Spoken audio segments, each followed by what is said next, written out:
This episode is based on a blog I wrote about sneaky disempowerments and 7 steps to avoid it.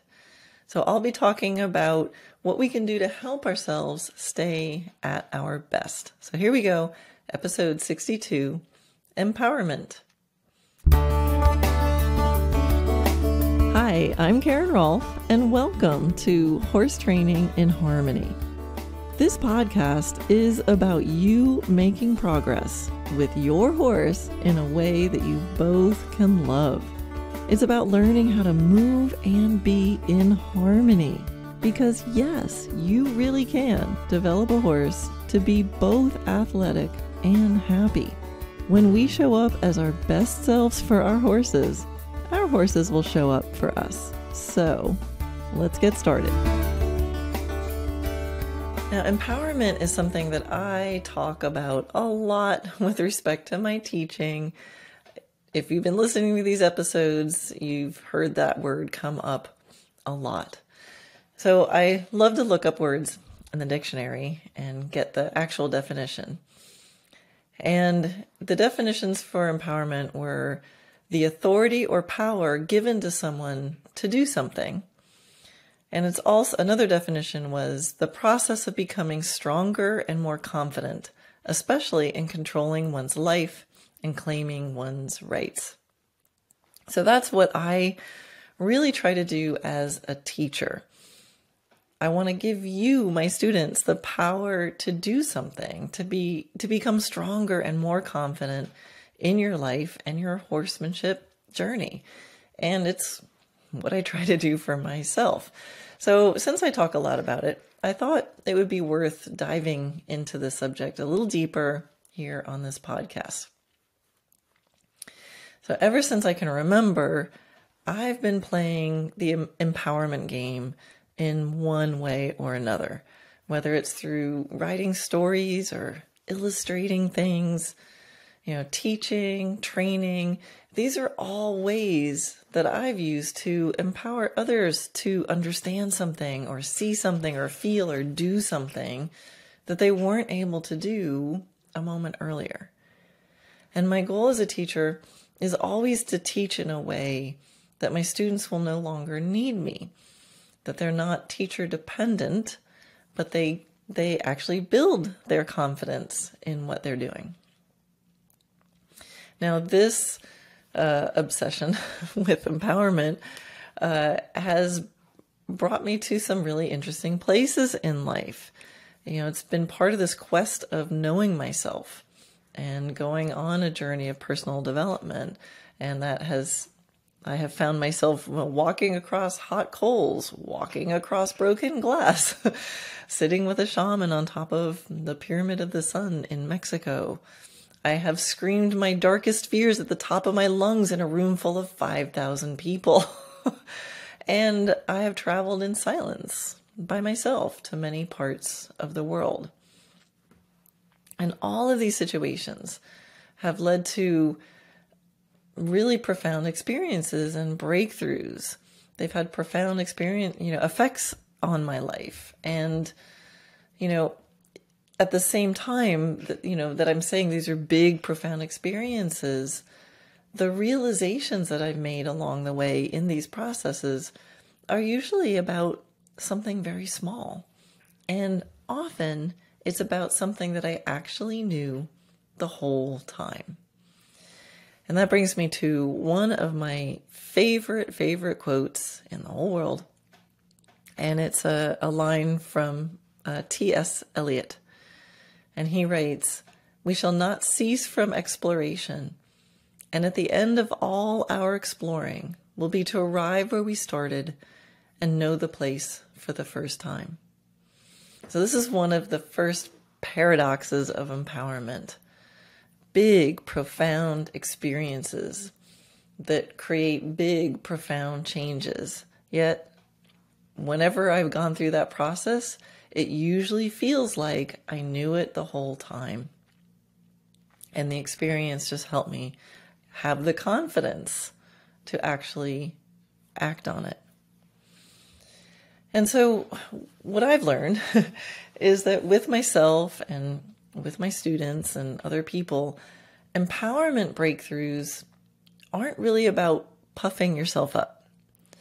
They're actually about allowing yourself to be exactly the size that you are and loving yourself there. That's the paradox. It's about vulnerability and not dominance. It's about reality, not positivity. It's about humbleness. It's not about being better than anyone else. It's also not about self-deprecation or diminishing yourself in front of other people either. So I love paradoxes. Whenever I meet a paradox, I'm attracted to paradoxes, I guess, because, if the early bird gets the worm and good things come to those who wait, it's like, wait a minute, that's a paradox. Go in there. So I think life's most valuable lessons are wrapped in paradoxes. So how do I reconcile this idea of humbleness with not being less than? And how do you reconcile being empowered yet not being greater than? So here's where we get a little philosophical. Because for me, this empowerment it's about embracing the emptiness that I am. That's another paradox. I'm so powerful that I'm nothing. And so if you look at on an atomic level, any of those of you who look into, science and physics, on an atomic level, we are all mostly empty space. And what I think makes me powerful is my ability to, it's a couple things. It's to allow experience to pass through me. So I feel empowered when I'm not blocked, when I'm not shutting down, when I'm not closing off, because I'm powerful in the vulnerability. And so if you can sort of imagine the emptiness of yourself, and here's something kind of weird, fun to do. If you're walking and you feel a breeze, and you feel the breeze passing over your skin, passing over your body. Well, next time you feel that, can you picture that instead of that breeze hitting your body and moving around it, see if you can make that sensation of the breeze in your mind be the sensation of something passing absolutely through you, because you are mostly empty space. And that's when I feel more connected and more connected to the power of the whole universe, because I am part of it. I'm not something stuck on top. I'm in it, and it's in me. And the other thing about that empty space is it's not really empty. What's in there? It's energy. That's where energy lives. In that empty space. The energy is where the stuff isn't. So the power is in that ability to radiate the energy. If we think we need to become powerful by closing doors or building walls or making a fortress around us so people can't get to us to knock us down, then maybe we're protecting ourselves from mean people or mean thoughts, but we're also preventing life from moving through us, and we're preventing our own energy and light from radiating out. And, there's this other quote, I don't know the exact quote, so I'll have to summarize it, but the idea is that we feel the sensation of love not when someone loves us, but we feel the sensation of love through the act of loving. So in the same way, the empowerment comes from us feeling the radiation of our own power. So again, paradox, we can't wait for empowerment to be applied on us. We need to do it from the inside out. And when we radiate and when we're open, that's when we feel empowered. There's a great quote by Don Miguel Ruiz. He's the shaman I went to Mexico with, and he's the author of the 4 Agreements. And he says, you're not nothing. You're not something. You're something else. So I love that quote. And it's okay to not know what that something else is. That's the mystery. And let's live in that open, I don't know. For me, that feels powerful. And I know sometimes that I don't know place, that empty place, that vulnerable place feels scary. You know, especially if you've been hurt or if you've failed before and took it personally, you know, that it can feel unsafe to let down boundaries. But I think then that's the life's work to get back to this place. All right, interesting, Karen. What does this have to do with horses? Well, horses want us to be our best. They need us to be clear. I think so often we humans become a jumble of disempowering, judgmental, contorted thoughts. And horses just want us to be. They want us to be okay with who we are so that we can be quiet. And we can be empty and we can feel them. And, you know, we want to learn to do stuff with our horses. So we need to get past our doubts and start living our dreams. And so a lot of what I do when I work with students and a lot of what I do in creating all my online content is not just going, hey, look at how great I do this and here's some steps to follow. But I try to always frame it in a way where I imagine that there's someone at the other end of that video going, no, really, I'm really looking into that. I'm really trying to figure out how do I do it. And the first step is to have them look at it and not go, oh, I'll never be able to do that. But to look at it and go, I could do that. So always want to present things in a way that gives that confidence.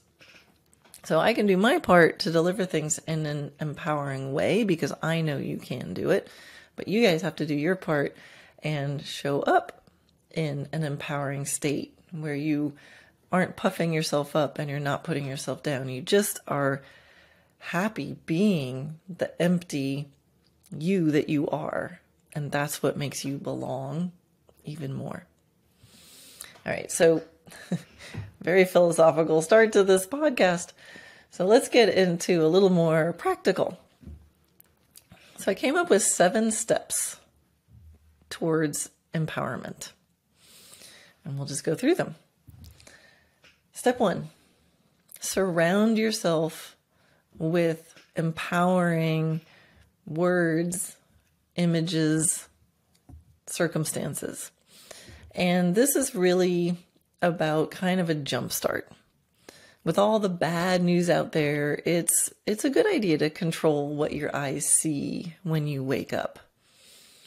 And, you know, I used to set my alarm when I lived in Manhattan once, and I'm still commuting out to Long Island, and I used to set my alarm to like an AM news station where like every 20 minutes they just cycle through the traffic, the weather, the top stories. And my idea was it would be so annoying that I would get up just because I didn't want to listen to that stuff anymore. So effective in getting me out of bed, but it would put me in a terrible frame of mind. And it took a while before I was like, oh, maybe I should put on like the smooth jazz station, wake up with a little more gentle happiness. So we all need to jumpstart. We can put in front of us words, images, quotes, whatever it is, so that when you look at it first thing in the morning, you're priming your brain, right? And so Tony Robbins calls this priming. And so he'll take it one step further and have you do incantations and certain movements. I highly recommend that too. But don't underestimate the power of just taking a a quote that's meaningful to you. It might be it might be your own quote. It doesn't have to be a fancy quote. You don't have to go buy, one of those posters. Just something that's meaningful to you, a reminder to yourself. And get a sticky note or a piece of tape and just tape it to the mirror or wherever you go when you first wake up, your coffee machine or your clock, or put a sticky note on your phone. So when you pick up your phone in the morning to turn off your alarm, you see the little whatever it is. And this is very surface. So this is not the final answer. And but it's just a way to prime. It's a way to just start with like, oh, that's nice. And it's also going in subconsciously. So even if you don't find yourself actually reading it, we can become numb to it. I have some things up there and sometimes I don't actually look at them, but I'm still seeing them. Your eyes are still bringing it in and your brain is seeing it, even if you don't think you're thinking about it. Now, since this is all about paradoxes, just know that if you find yourself putting things like this absolutely everywhere, and it's what you need just to get through the day, that is a red flag. Because I've seen people kind of, I don't want to say overdo it because, do it however you want, but I would check in.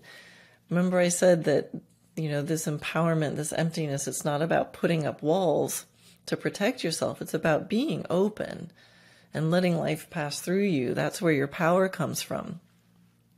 And we don't want to have this fortress. And so I've seen people make a fortress for themselves of, affirmation posters and, everywhere you look, there's something going, no, you're really okay. So, let this help you, but be careful if it almost becomes like blinders. This is where it's not about positivity to a fault. You want to live in the real world.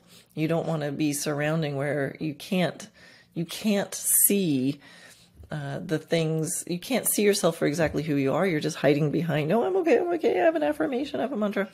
So just watch out. There's always a way to overdo things. And this is good news. The most effective techniques with anything, they're effective, which means you can overdo it too. So be careful not to use these posters or whatever it is that you're putting up as an armor, because it'll imply that you need to defend yourself against something. And you really don't need to defend yourself against anything. Empowerment means embracing the strength inside, vulnerability. All right. Step 2, be aware and change the language. Don Miguel, who wrote the 4 agreements, one of the agreements is be impeccable with your word and never speak against yourself or others. Sounds really nice. Well, it's really powerful. So you want to catch yourself, starting with the obviously disempowering statements. And if you can't think of any way to turn it into an empowered statement, just put yet at the end of it. I can't do that. Oh, caught myself yet. It's going to feel hokey, and changing the habit can be a challenge. So, start with the easy stuff and just add yet to the end of it. It's a start. And then later you can start getting more nuanced about catching your language and change it. And this is something that I do with students in clinics all the time. I have a lot of dialogue with my students when we're in the middle of a lesson, because I not only want to see what they're doing, but I want to hear what they're thinking. And I'll give you just a quick example of how this shows up in a very simple way. It actually happened just this past weekend when I was presenting at Equitana, and we were doing a lesson on playing with different energy levels. And I'll often say, okay, when your horse feels the best, just give it a number on a scale from 1 to 10, where 10 is going crazy and 1 is barely moving. And when your horse feels good, just call it a number. It's just a reference point. And often students have trouble with this. They're like, well, a 6 or maybe kind of a 7. And I'm like, no, pick one. and often students have trouble just being so confident as to just pick a number. Even when it doesn't matter, it's not a dressage score. It's only a scale. It's only a scale according to them. It's just a reference point. But just being able to notice the lack of empowerment to just pick that number, right? So catching yourself when you're wavering, when you don't want to say a committed statement about yourself and what you're doing, that's a little flag that says, hey, there's a disempowerment in there. So what's the difference between going, me looking at a student going, what number? And them going, I think it's a 6. And just going 7, 6, 5, I don't care. So that's a very readable moment of the difference between empowered and not empowered in a pretty benign situation. So these are the sorts of things we want to catch ourselves. Why aren't I committing to having this opinion even when it doesn't matter? So the words you use and how freely you can use them and how unafraid you are to make a statement, that can all go in this step. So listen to yourself and notice the words that you're actually using and just know that you have a choice. We can really get into habits of using words where we try to be humble by self-deprecating. We take a compliment, we hear a compliment, and then we diminish it. Oh, I love that shirt. Oh, I've had it forever. I got it really cheap at Target. Like, thank you. Oh, your hair looks great today. Oh, it's driving me crazy. I need a haircut. No, thank you. So this is all in this category of being aware and changing your language. There's all these habits going on. And the way you take a compliment, yeah, it could affect your horsemanship because it's a habit of disempowerment. All right, step 3. Eliminate the, in quotes, empowerment quotes. So eliminate the empowerment quotes that aim to dominate others. So I mentioned this before. Empowerment is not about being more than and having other people be less than. And there are lots of memes and quotes out there that do this. So you probably know the ones I'm talking about. So these are the, quote unquote empowerment statements, but they're basically saying, I'm powerful. It's just that everybody else is too stupid to notice. Something along those lines. Now, where do you see these kind of quotes being shared? You'll see this on people will speak like that or share things like that, like on Facebook, for example, if somebody's just got broken up with, a relationship gone wrong, or you're feeling disappointed by others because somebody else let you down. And I should put that in air quotes too, because being let down is a matter of your own expectations. But you want to be careful. It's like, I'm the best. It's just that nobody else, they're weak. That's why they don't like my power, things like that. So in my opinion, watch out for those. The tendency is to find comfort in those quotes, but they're not really empowering. They're kind of passive aggressively mean to others, and it's mean to yourself. Because the hidden message to yourself is the only way for you to be okay is by making someone else less than, which is actually an insult to yourself, and your subconscious knows it.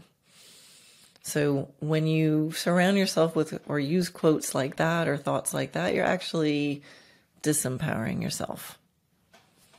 So the solution is to make sure you're taking full responsibility for your role in whatever situation you're in. That is true acknowledgement of your own power.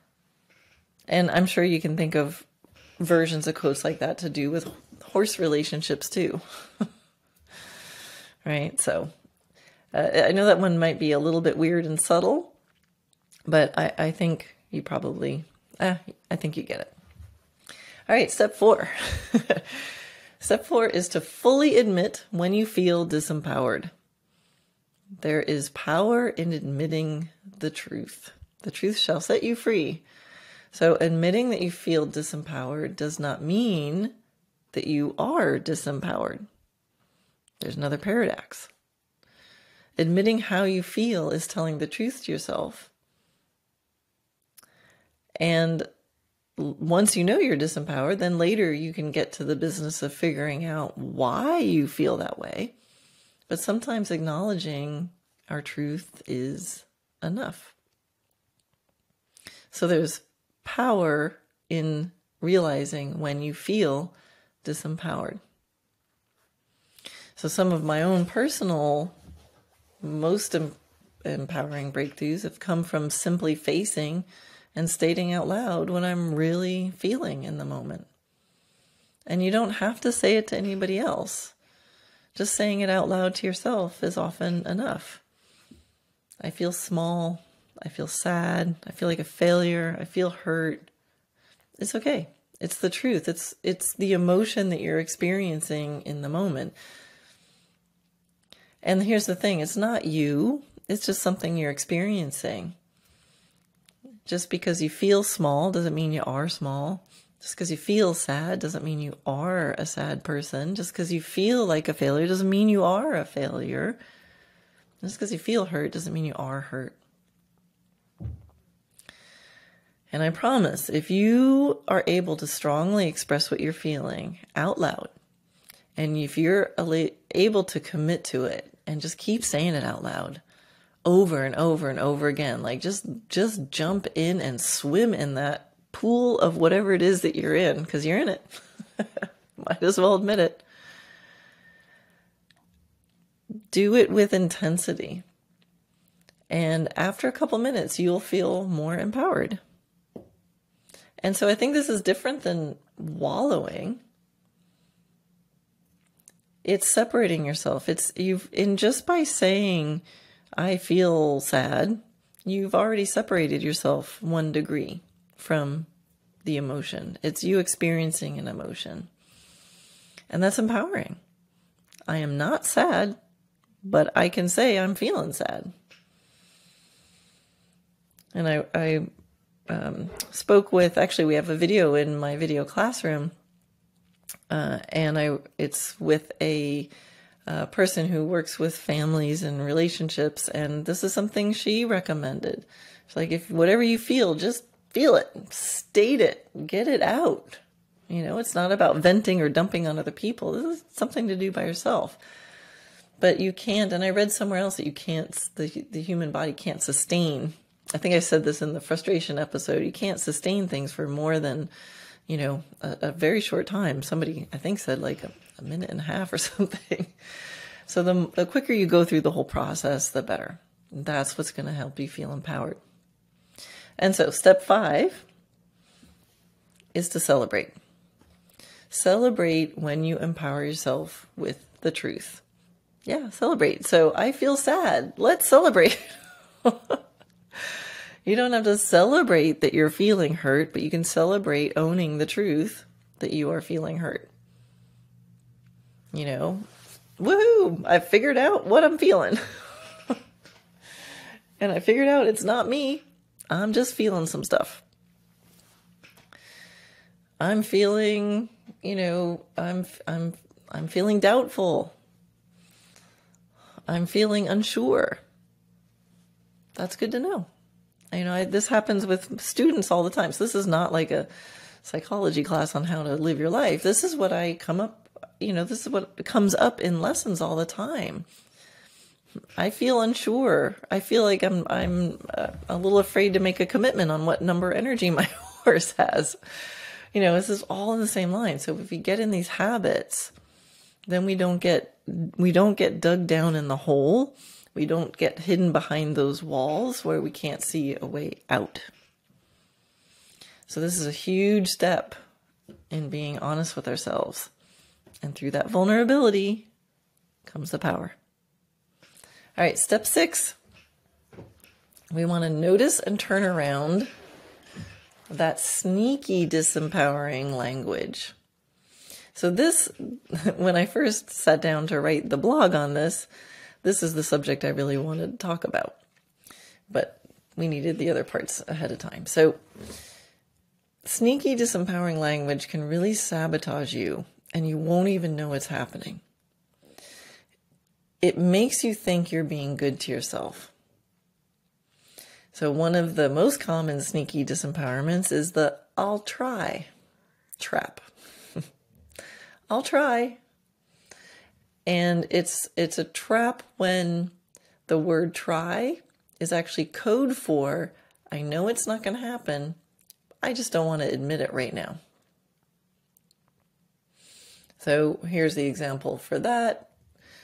You invite someone to your house for a party, you really want them to come, you really want them to be there, they go, I'll try to make it. And what they're really saying is, I know it's not going to happen, but I don't want to tell you that because it'll make you sad. So that's, you think you're being nice, but it's actually quite disempowering. It's disempowering to yourself to just say, hey, I'd love to, but I really don't think I can make it. I'll let you know if something changes and I can.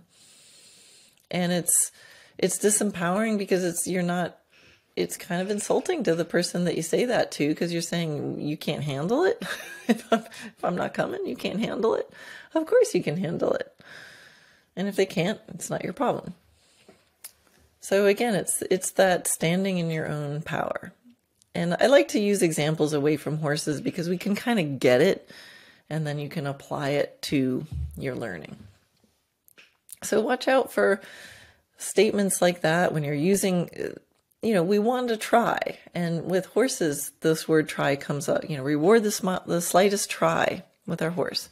But even with horses, there's a difference between a horse trying, like you ask for a lot and they give you a little and we're like, well, I have to reward the slightest try.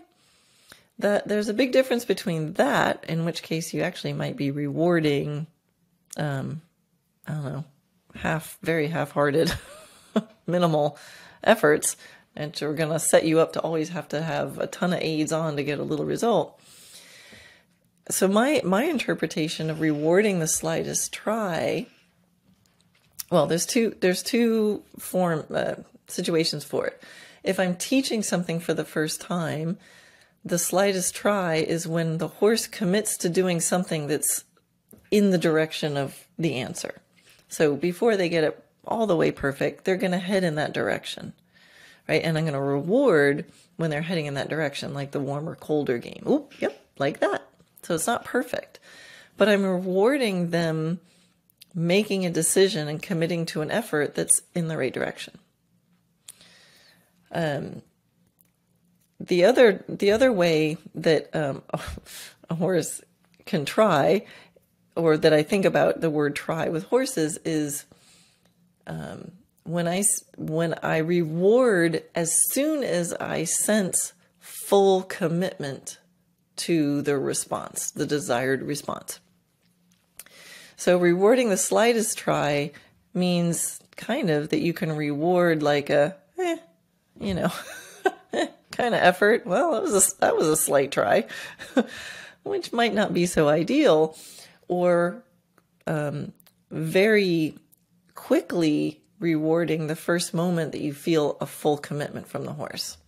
So as soon as they start to do it, then I can reward the earliest part. So in my land, I say, ask your horse, would you do this? And as soon as you know that the horse is like, yes, I would, you don't always have to make them follow through. You could go, ooh, I feel it. I feel you would. And that's for dressage. We need that.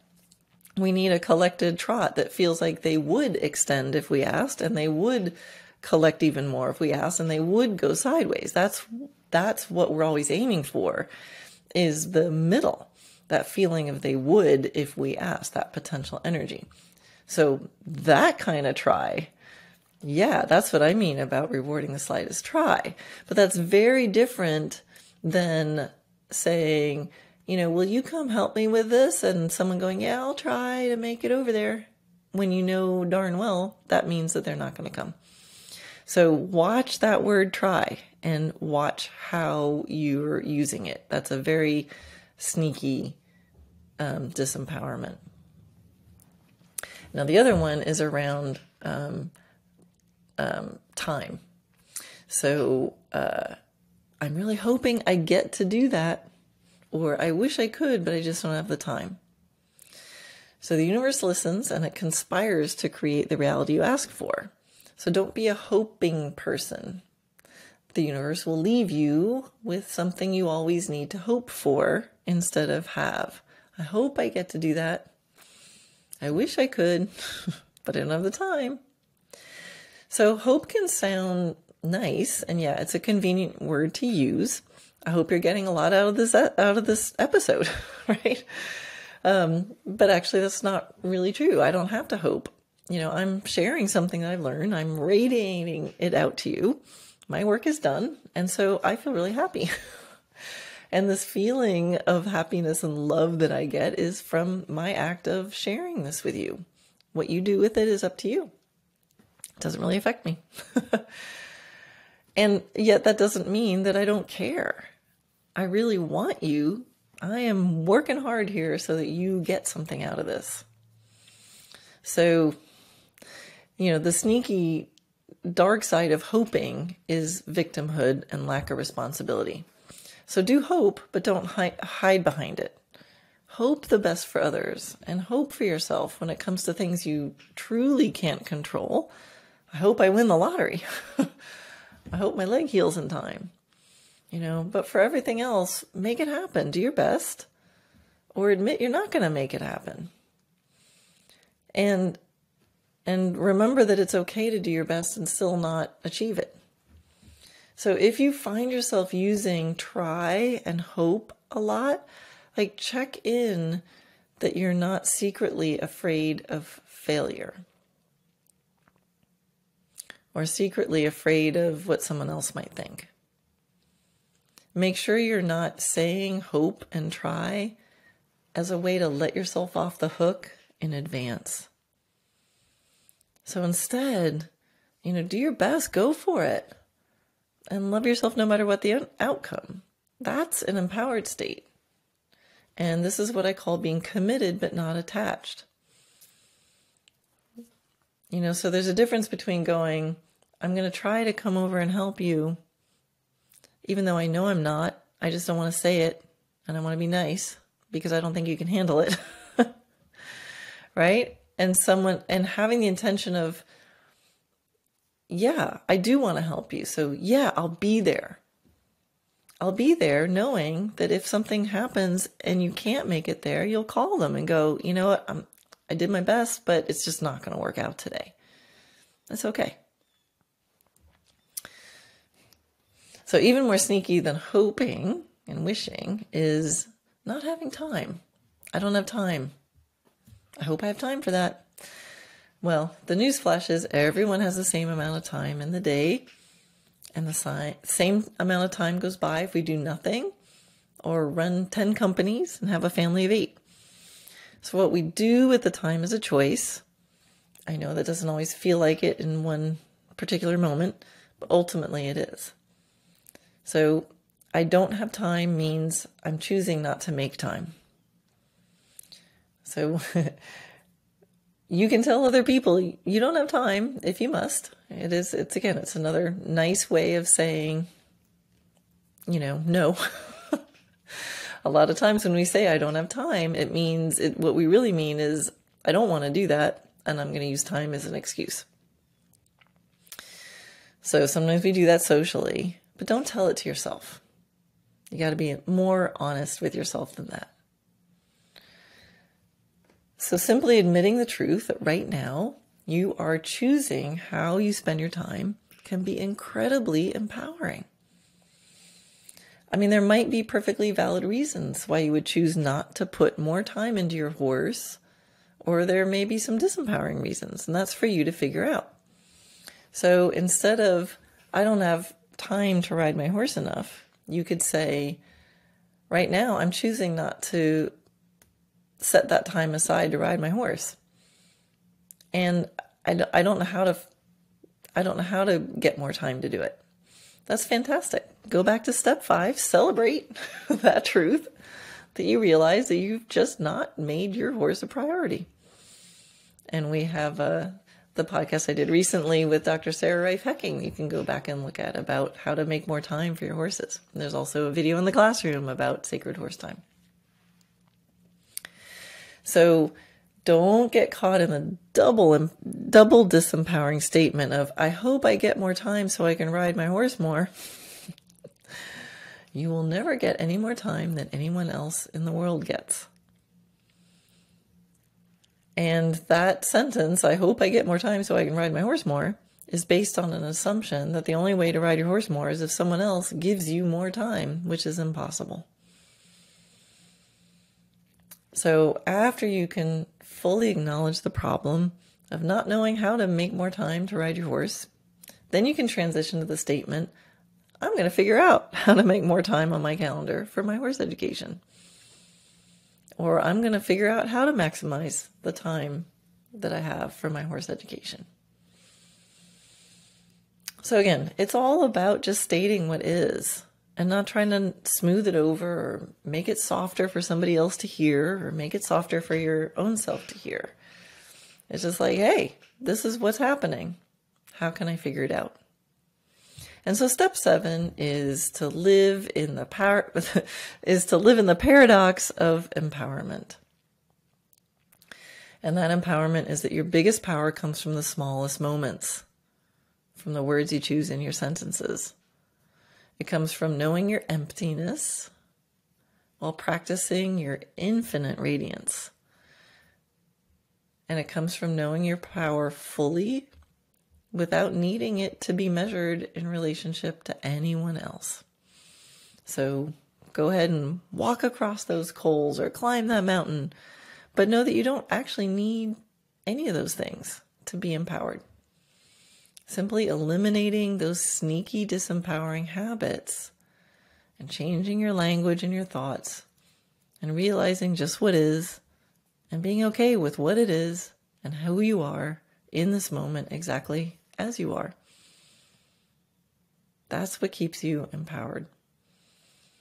You know, those epic experiences that I've had in my life have always led me back to the same me that I've always been, knowing something I already knew, but somehow I had temporarily forgotten or was afraid to admit.